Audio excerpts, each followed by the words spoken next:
Refrigerator organization tips for maximum freshness. Keeping your refrigerator organized is key to food safety and freshness.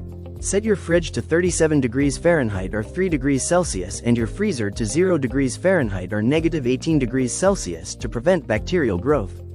Use top shelves for drinks and leftovers, middle shelves for dairy, and the cold bottom shelf for raw proteins. Store produce in the crisper drawers with proper humidity settings, and keep condiments in the door, the warmest zone.